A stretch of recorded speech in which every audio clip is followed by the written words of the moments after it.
Hello नमस्कार दोस्तों, कैसे हैं आप सभी। उम्मीद करते हैं डियर आप सभी लोग बहुत ही अच्छे होंगे। तो भैया आप सभी देख रहे हैं मुकेश एग्ज़ाम डोज, जहां पे हम लोग डेली का डेली ग्रुप डी एग्ज़ाम का एनालिसिस करते हैं। ठीक है। और आज की इस वीडियो में डियर हम लोग कवर करने वाले हैं 5 दिसंबर के ऑल शिफ्ट यानी शिफ्ट 1 शिफ्ट 2 एंड शिफ्ट 3 के ऑल एक्सपेक्टेड क्वेश्चन जो कि एग्ज़ाम रिव्यू के माध्यम से मिले हैं। तो चलिए बिना समय को गंवाए हुए आज की इस क्लास को हम लोग स्टार्ट करते हैं। आज का फर्स्ट क्वेश्चन है डियर कि 2025 से 2027 के कार्यकाल के लिए अफ्रीकी एशियाई ग्रामीण विकास संगठन ARDO का अध्यक्ष किसे चुना गया। तो करेक्ट ऑप्शन है भैया आपका ए यानी भारत। ठीक है। मैं बात करूँ डियर वर्ष 2025 में आयोजित ARDO की जनरल कॉन्फ्रेंस में भारत को सर्वसम्मति से 2025 से 2027 के त्रिवार्षिक कार्यकाल के लिए अध्यक्ष चुना गया है। ठीक है। यानी भारत को त्रिवार्षिक यानी 3 वर्ष के लिए डियर क्या किया गया है, अध्यक्ष चुना गया है। ठीक है। ARDO का नेक्स्ट क्वेश्चन देखते हैं डियर। क्वेश्चन नंबर नेक्स्ट है कि आईआईटी मद्रास और इसरो द्वारा संयुक्त रूप से विकसित चिप IR इरिस में मुख्य रूप से किस प्रोसेसर आर्किटेक्चर का प्रयोग किया गया है। तो करेक्ट ऑप्शन है भैया आपका बी यानी RISC भी प्रोसेसर। RISC भी प्रोसेसर। ठीक है। मैं बात करूँ डियर कि आईआईटी मद्रास और इसरो द्वारा संयुक्त रूप से विकसित चिप जिसका नाम IRIS इरिस में मुख्य रूप से RISC भी आर्किटेक्चर और शक्ति माइक्रो प्रोसेसर परिवार का उपयोग किया गया है, जो कि एक open source instruction set architecture ISA पर आधारित है।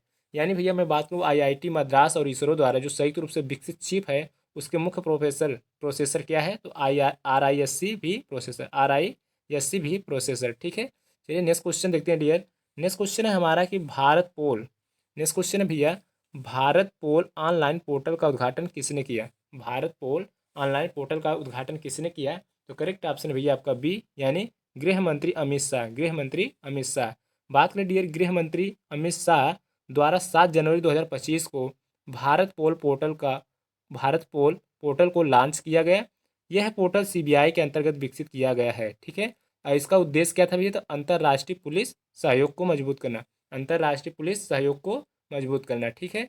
चलिए नेक्स्ट क्वेश्चन देखते हैं भैया। नेक्स्ट क्वेश्चन है हमारा कि जनन पादप जनन में बीजाणु बीज का निषेचन किस प्रकार से होता है।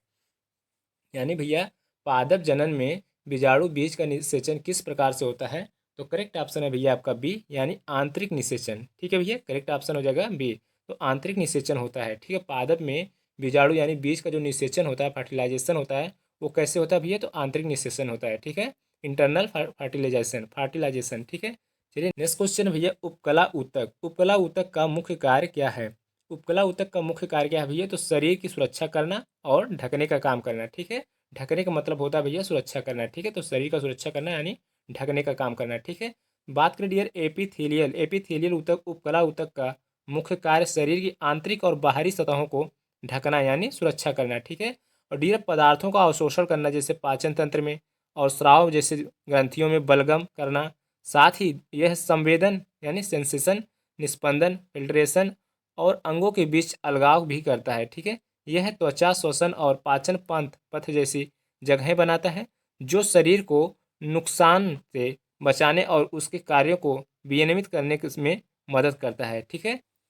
नेक्स्ट क्वेश्चन है डियर 2025 में किस राज्य ने सभी आवासीय विद्यालयों और छात्रावासों में बाल संरक्षण नीति को अनिवार्य कर दिया है, जिसमें बदमाशी विरोधी, नशा विरोधी उपाय, शिकायत निवारण और स्टाफ प्रशिक्षण शामिल हैं। ठीक है। तो करेक्ट ऑप्शन भैया आपका डी यानी कर्नाटक राज्य। किस राज्य ने भैया, तो कर्नाटक राज्य ने।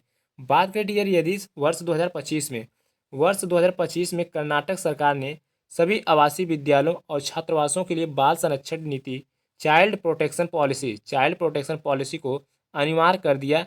इस नीति के अंतर्गत बदमाशी विरोधी प्रावधान, नशा विरोधी उपाय, शिकायत निवारण तंत्र तथा शिक्षकों और कर्मचारियों का क्या हुआ भैया, तो इसमें नियमित प्रशिक्षण शामिल किया गया है। ठीक है। नियमित प्रशिक्षण शामिल किया गया है। इसका उद्देश्य है कि भैया बच्चों की सुरक्षा सुनिश्चित करना और शैक्षणिक परिसरों को सुरक्षित वातावरण प्रदान करना। ठीक है। तो किस राज्य ने किया भैया, तो कर्नाटक राज्य ने। ठीक है। चलिए नेक्स्ट क्वेश्चन देखते हैं डियर।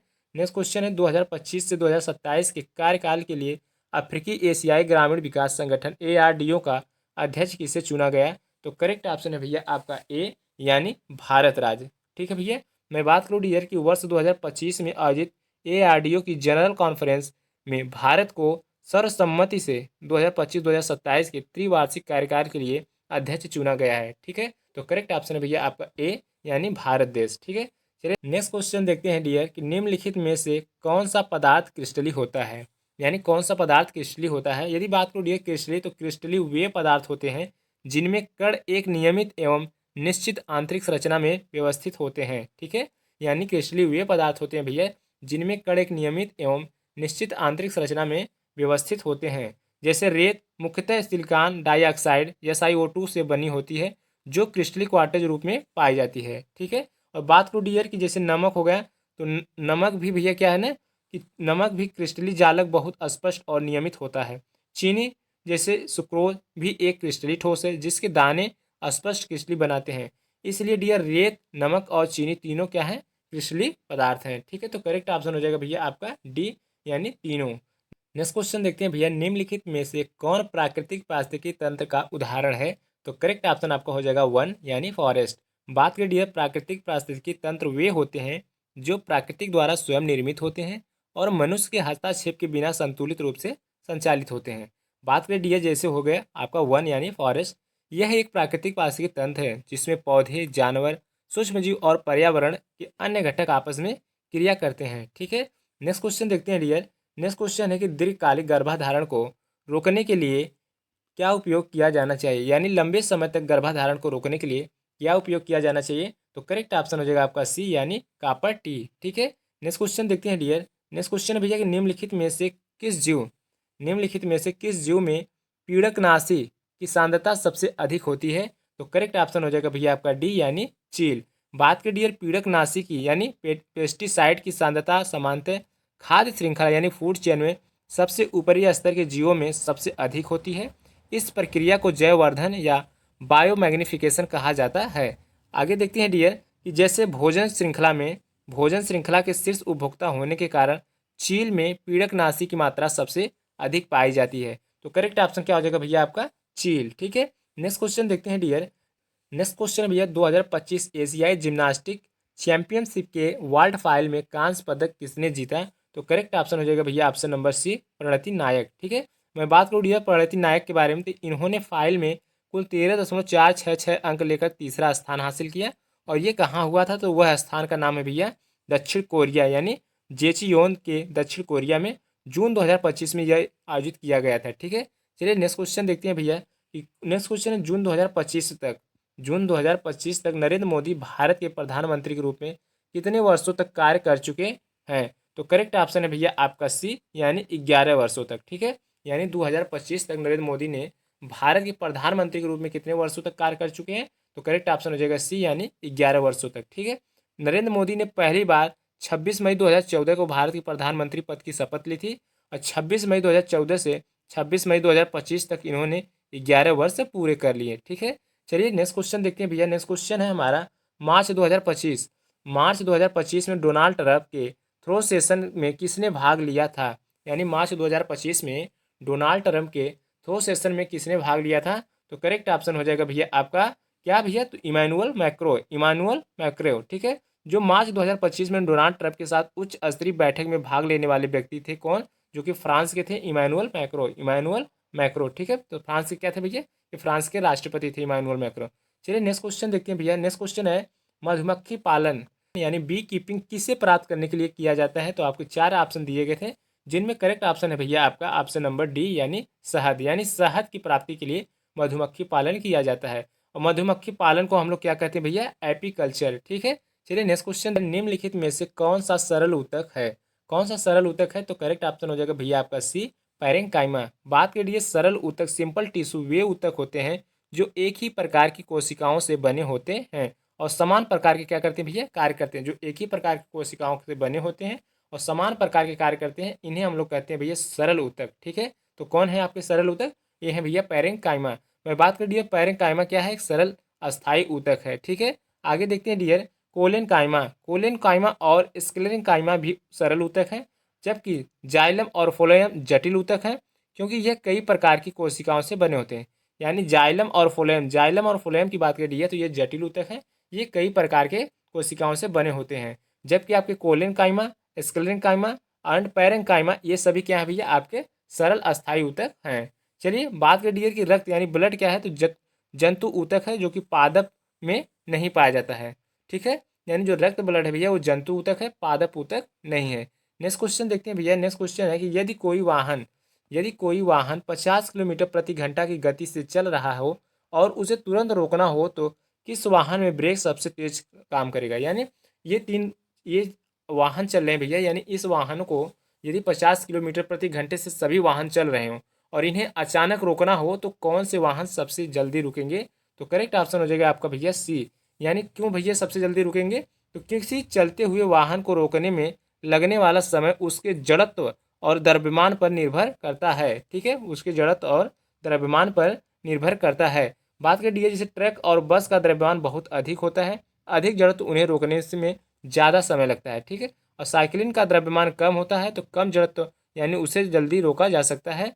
भले ही तीनों गति समान हो लेकिन कम द्रव्यमान वाला वाहन जल्दी रुकता है। ठीक है, बात करने की ये है डियर कि जैसे 3 वाहन है साइकिल, ट्रक, बस, ये तीनों 50 किलोमीटर प्रति घंटे की स्पीड से चल रही हैं, बट इन्हें अगर ब्रेक मारे तो सबसे पहले कौन रुकेगा, तो इसमें साइकिल रुकेगी। यानी जिसका द्रव्यमान, जिसका भार सबसे कम होगा वह सबसे जल्दी रुकेगा। उसका जड़त्व तो क्या है भैया सबसे अधिक लगेगा तो वह सबसे जल्दी रुकेगा। ठीक है, जड़त्व तो क्या भैया जिससे घर्षण करना। ठीक है, तो ये जमीन से घर्षण करेगा सबसे अधिक कौन करेगा, तो जिसका भार कम होगा। तो इसलिए सबसे हल्का वाला भार वाला जो वाहन होगा भैया वो सबसे पहले रुकेगा। ठीक है, चलिए तो करेक्ट ऑप्शन इसमें सी बना यानी बाइसिकल बना था। ठीक है, चलिए नेक्स्ट क्वेश्चन देखते हैं।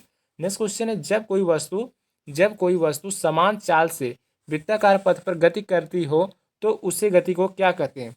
तो उस गति को क्या कहते हैं भैया, तो करेक्ट ऑप्शन है आपका डी यानी समान वृत्तीय गति। उसे हम लोग क्या कहते हैं भैया, समान वृत्तीय गति। नेक्स्ट क्वेश्चन देखते हैं, ये निम्नलिखित में से कौन सा कथन फ्रेगमेंटेशन यानी खंडन जनन के बारे में सही नहीं है। तो करेक्ट ऑप्शन हो जाएगा भैया आपका ए, यानी फ्रेगमेंटेशन एक प्रकार का अलैंगिक जनन है। फ्रेगमेंटेशन एक प्रकार का अलैंगिक जनन है। बात करें डियर कि बीजाणु निर्माण एक प्रकार का विखंडन है। फ्रेगमेंटेशन खंडन एक प्रकार का अलैंगिक जनन है। फ्रेगमेंटेशन खंडन एक प्रकार का अलैंगिक जनन है जिसमें जीव का शरीर कई टुकड़ों में टूट जाता है और प्रत्येक टुकड़ा एक नया जीव विकसित हो जाता है। यह प्रायः स्पायरोगायरा जैसे शैवाल में पाया जाता है। बात करिए स्पोर फॉर्मेशन यानी बीजाणु जनन फ्रेगमेंटेशन नहीं है बल्कि यह एक अलग प्रकार का अलैंगिक जनन है जिसमें विशेष बीजाणु बनते हैं जो अनुकूल परिस्थितियों में अंकुरित होते हैं। ठीक है, चलिए नेक्स्ट क्वेश्चन देखते हैं डियर। नेक्स्ट क्वेश्चन है किस प्रकार के प्रजनन में नर और मादा दोनों युग्मकों की आवश्यकता होती है। तो करेक्ट ऑप्शन है ये भैया आपका डी यानी लैंगिक जनन में, यानी लैंगिक जनन में नर और मादा दोनों युग्मकों की आवश्यकता होती है। ठीक है, चलिए नेक्स्ट क्वेश्चन देखते हैं डियर। नेक्स्ट क्वेश्चन भैया कि 2024 में इंटरनेशनल एंटी करप्शन डे यानी अंतर्राष्ट्रीय भ्रष्टाचार विरोधी दिवस की थीम क्या थी। तो करेक्ट ऑप्शन है आपका सी, जिसका है भैया uniting with youth against corruption shaping tomorrow integrity. ठीक है, यानी भैया बात करें कि 9 दिसंबर को मनाया जाता है, यानी मैं बात करूँ ये अंतर्राष्ट्रीय भ्रष्टाचार विरोधी दिवस कब मनाया जाता है, तो 9 दिसंबर को मनाया जाता है। और इसकी थीम क्या थी, तो भ्रष्टाचार के खिलाफ युवाओं के साथ एकजुट होना। भ्रष्टाचार के खिलाफ युवाओं के साथ एकजुट होना, कल कल की अखंडता को और आकार देना। तो इसकी थीम थी भ्रष्टाचार के खिलाफ युवाओं के साथ एकजुट होना, कल की अखंडता को आकार देना। ठीक है, जिसको हम लोग इंग्लिश में uniting with youth against corruption shaping tomorrow integrity ठीक है कहते हैं। नेक्स्ट क्वेश्चन है दोहा डायमंड लीग 2025 में नीरज चोपड़ा ने कौन सा स्थान हासिल किया। तो करेक्ट ऑप्शन है भैया बी यानी दूसरा स्थान। ठीक है, कौन सा स्थान भैया, तो दूसरा स्थान जो कि 90.23 मीटर थ्रो किए थे इन्होंने दोहा डायमंड लीग में। ठीक है, और बात करें जर्मनी के जूलियन वेबर ने 91.06 मीटर थ्रो के साथ खिताब जीता था। ठीक है, यानी दोहा डायमंड लीग में जो थ्रो हुआ था भैया इसमें जर्मनी के जूलियन वेबर ने 91.06 मीटर थ्रो के साथ यह खिताब जीता था। चलिए नेक्स्ट क्वेश्चन देखते हैं डियर। नेक्स्ट क्वेश्चन है बेकिंग सोडा का रासायनिक सूत्र क्या है। बेकिंग सोडा का रासायनिक सूत्र क्या है, तो करेक्ट ऑप्शन है भैया आपका बी यानी NaSCO3। बेकिंग सोडा का रासायनिक नाम सोडियम बाइकार्बोनेट है और इसका रासायनिक सूत्र है भैया NaSCO3 option number B is correct. Next question देखते हैं डियर। क्वेश्चन है डियर उत्तल दर्पण यानी कॉन्वेक्स मिरर द्वारा बना प्रतिबिंब कैसा होता है। तो उत्तल दर्पण कॉन्वेक्स मिरर द्वारा बना प्रतिबिंब कैसा होता है? तो करेक्ट ऑप्शन हो जाएगा भैया आपका सी, यानी आभासी होता है, सीधा और छोटा होता है। आभासी होता है और सीधा और छोटा होता है। ठीक है, तो करेक्ट ऑप्शन भैया आपका हो जाएगा सी। नेक्स्ट क्वेश्चन देखते हैं डियर। नेक्स्ट क्वेश्चन है 2025 में, नेक्स्ट क्वेश्चन है डियर, 2025 G20 शिखर सम्मेलन कहाँ आयोजित हुआ? G20 शिखर सम्मेलन 2025 में कहाँ आयोजित हुआ था? तो करेक्ट ऑप्शन है भैया सी, दक्षिण अफ्रीका जोहान्सबर्ग में। ठीक है, बात कर डियर 22-23 नवंबर को दक्षिण अफ्रीका जोहान्सबर्ग में यह सम्मेलन हुआ था, जिसकी थीम क्या थी? यानी इस सम्मेलन की जो थीम थी भैया, एकजुटता समानता स्थिरता। एकजुटता समानता स्थिरता। ठीक है, कौन सा सम्मेलन? G20 शिखर सम्मेलन, जो कि 2025 में कहाँ आयोजित हुआ था? तो दक्षिण अफ्रीका जोहान्सबर्ग में, और जिसका थीम था भैया कि एकजुटता समानता स्थिरता। चलिए नेक्स्ट क्वेश्चन देखते हैं भैया। नेक्स्ट क्वेश्चन है कि 2025 विश्व जूडो चैंपियनशिप कहाँ आयोजित की गई? 2025 विश्व जूडो चैंपियनशिप कहाँ आयोजित की गई? तो करेक्ट ऑप्शन भैया आपका सी, बुडापेस्ट हंगरी में। कहाँ भैया? बुडापेस्ट हंगरी में। ठीक है, यह बात करें तो यह 13 जून से 20 जून 2025 तक यह चैंपियनशिप आयोजित की गई थी। ठीक, कौन सी भैया? विश्व जूडो चैंपियनशिप। बात कर दी है कि मुख्य घटना, यानी जॉर्जिया ने पहली बार कोरिया गणराज्य को हराकर मिश्रित टीम स्पर्धा का स्वर्ण पदक जीता, जो जापान के अलावा यह खिताब जीतने वाला पहला देश बन गया। ठीक है, बात करें डियर कि 2025 विश्व जूडो चैंपियनशिप पुरुष का 38वां और महिलाओं में 29वां संस्करण था। ठीक है, पुरुषों में 38वां और महिलाओं में 29वां संस्करण था। ठीक है भैया, नेक्स्ट क्वेश्चन देखते हैं। नेक्स्ट क्वेश्चन है डियर कि ऑस्ट्रेलियन ओपन 2025 में पुरुष एकल का खिताब किसने जीता? तो करेक्ट ऑप्शन है भैया आपका बी, यानी यानिक सिनर, यानी जैनिक सिनर, जो कहाँ के थे भैया? तो ये इटली थे। जैनिक सिनर जो कि इटली थे, जिन्होंने अलेक्जेंडर जेरवे यानी जर्मनी को हराकर ऑस्ट्रेलियन ओपन 2025 का पुरुष एकल खिताब जीता है। बात करें डियर की मेडिसिन कीज, जो कि यूएसए की थी, इन्होंने आरियाना सबलेंका जो कि बेलारूस की थी, उनको हराकर महिला एकल खिताब जीता था। बात करें नेक्स्ट डियर की ऑस्ट्रेलियन ओपन 113, यानी ऑस्ट्रेलियन ने ओपन का 113वां संस्करण, जो कि 12 जनवरी से 26 जनवरी 2025 तक मेलबर्न पार्क ऑस्ट्रेलिया में आयोजित किया गया था। ठीक है, चलिए नेक्स्ट क्वेश्चन देखते हैं डियर। ईयर 2025 में किस क्रिकेटर को पद्मश्री पुरस्कार से सम्मानित किया गया? तो करेक्ट ऑप्शन है भैया आपका सी, रविचंद्रन अश्विन। रविचंद्रन अश्विन को 2025 में पद्मश्री सम्मान से सम्मानित किया गया। ठीक है, चलिए नेक्स्ट क्वेश्चन देखते हैं डियर। 2025 में यूनाइटेड नेशन डेवलपमेंट 2025 में united nation development programme UNDP की मानव विकास रिपोर्ट, ह्यूमन डेवलपमेंट रिपोर्ट के अनुसार भारत की मानव विकास सूचकांक एसडीआई में रैंक क्या थी? तो रैंक क्या थी भैया? तो करेक्ट ऑप्शन है भैया आपका बी, यानी 130वां स्थान था। ठीक है भैया, कितना रैंक था? तो भारत का मानव विकास सूचकांक में क्या रैंक था? तो 130वां रैंक था। चलिए आगे देखते हैं डियर कि एसडीआई स्कोर में इन्होंने कितना प्राप्त किया था? तो 0.685 जो कि 193 देशों में से 130वां स्थान था भारत का। ठीक है, बात करें डियर कि श्रेणी मध्यम मानव विकास में आइसलैंड जो पहले स्थान पर रहा, जिसका स्कोर 0.972 था। ठीक है, उसके बाद नॉर्वे और स्विट्जरलैंड दूसरे स्थान पर रहे। ठीक है, चलिए नेक्स्ट क्वेश्चन देखते हैं डियर। नेक्स्ट क्वेश्चन है भैया हमारा कि मार्च 2025 में डोनाल्ड ट्रंप, नेक्स्ट क्वेश्चन भैया मार्च 2025 में डोनाल्ड ट्रंप के थ्रो सेशन में किसने भाग लिया था?